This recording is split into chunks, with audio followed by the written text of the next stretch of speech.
Welcome to the People's Lawyer channel, Know Your Rights, and in particular, keeping businesses open. So this is very much aimed at business owners.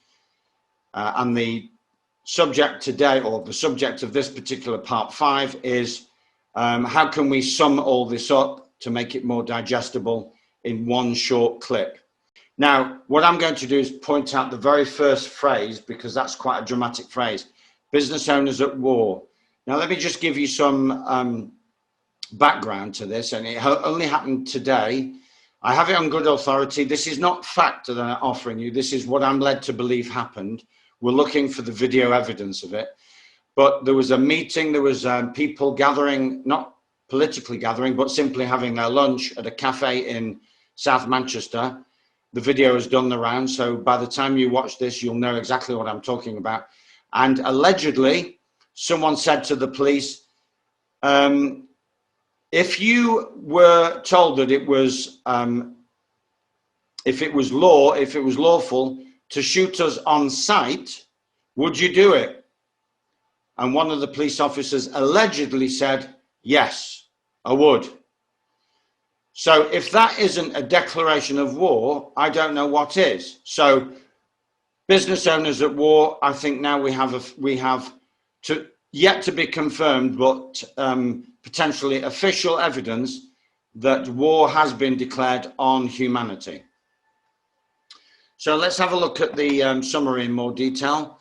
So the preliminary for a business owner is post a privacy and trespass notice. So it's private, patrons only, trespass, legal notice on your door, the door that gives access to your business, and keep the door locked.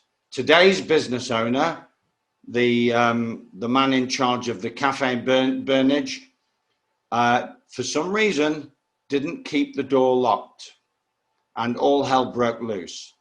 So the idea is that we should be locking our doors until further notice, because you wouldn't want the enemy to have free access to where you are conducting your business. Common sense, really.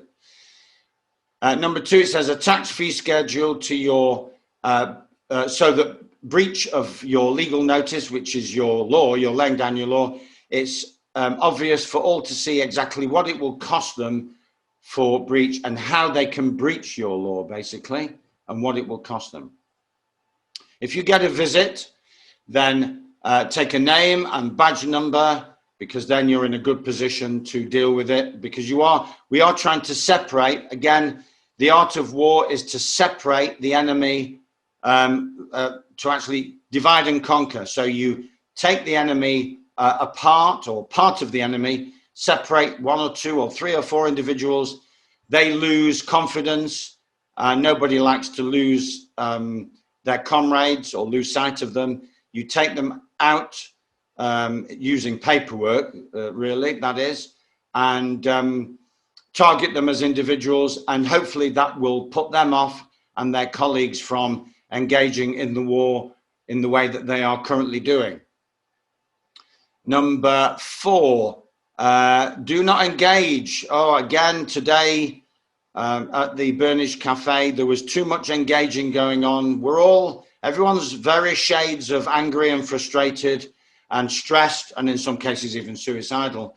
So remaining silent, I do accept that remaining silent is very, very difficult in the current climate, but that's what you have to do. You must not engage. The ideal scenario is you shut the door and turn your back. That's the ideal scenario. No engagement, no verbals, close the door, point to the notice, turn your back and get on with serving your customers. So do not answer questions, that goes without saying. Or if you do answer a question, answer it with another question to maintain your integrity and retain your sovereignty. And under no circumstances comply with a request. Allegedly today, there is a request from a police officer for the owner to come outside, and he complied with that request. When he went outside, he went from being a man to being a person. And when he was punched in the face, and this is not allegedly, this is, it's on video. when he was punched in the face, he was being punched as a person, which means that now he has no redress at law, not in their system, because he's now property. He's property of the state. Yes, of course, he's got a remedy at common law because a crime has just been committed against him. But it's not illegal to punch a piece of property. So people need to bear this in mind. It's because the courts are not operating under common law. They're operating under legalese law of commerce. To say that you've been punched and at the same time admit that you're a piece of property, they just laugh at you.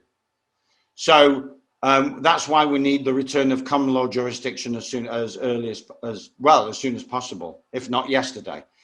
So to prevent this ridiculous, surreal scenario, do not engage and keep your door shut. In that way, you're keeping your sovereignty and your manhood or womanhood.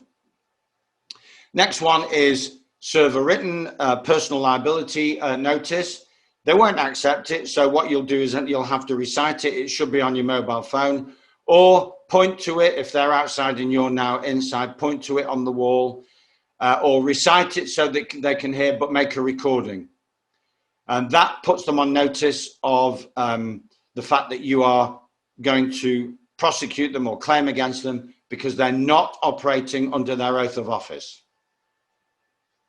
And for not operating under their oath of office, they render themselves personally liable, and therefore you, for any trespass, distress, etc., you will claim against them in their private capacity under unlimited liability. They're not insured, so the liability is unlimited.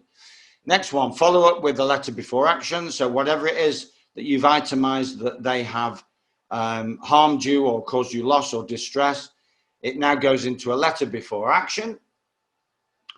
And again, this is designed to put them off, that's all. Then if you don't get a positive response within 7, 10, 14 days, it's up to you, then you will issue a county court claim or a money claims online claim against the offending officers.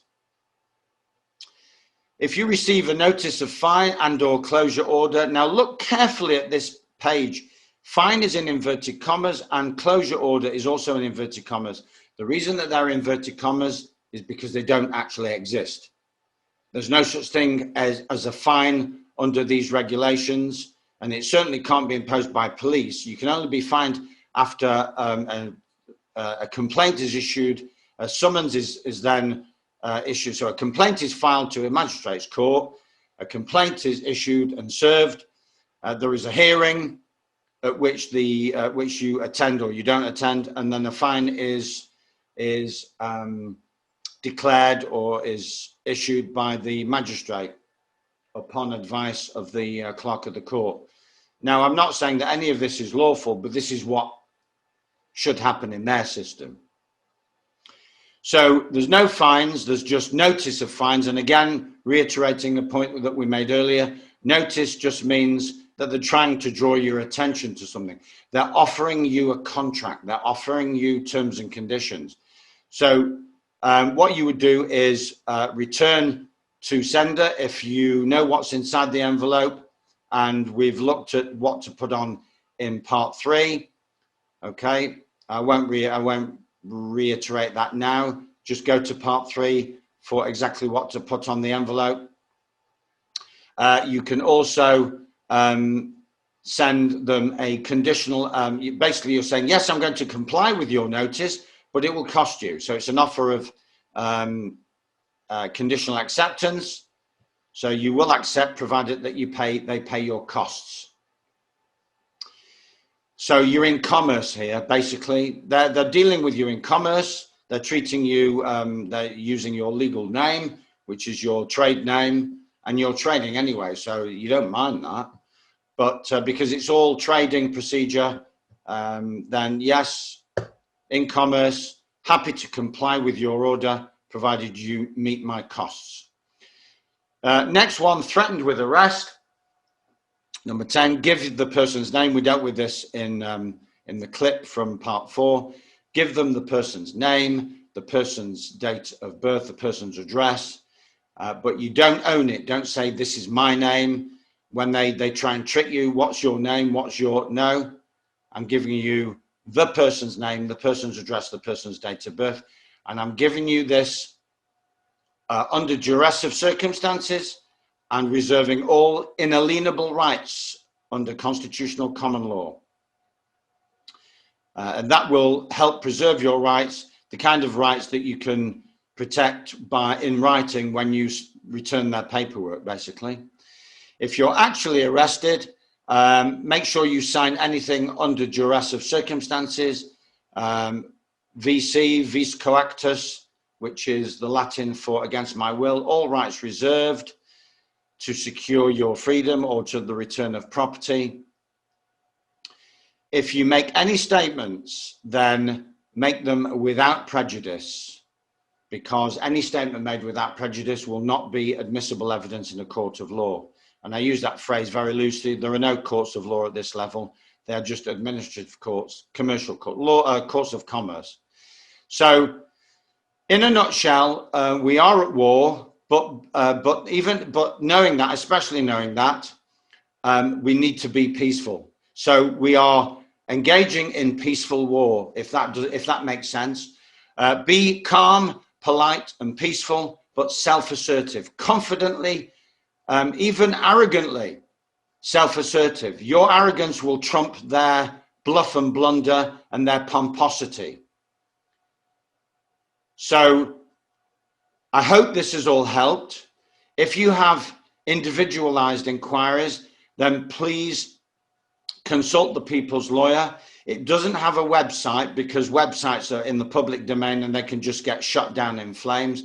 But you can email me privately, davidofmanchester@yahoo.com, or you can go on various channels. And if you're having difficulty finding me, tell me you're having difficulty and I will take it further. But thank you very much for listening. Together we can do this.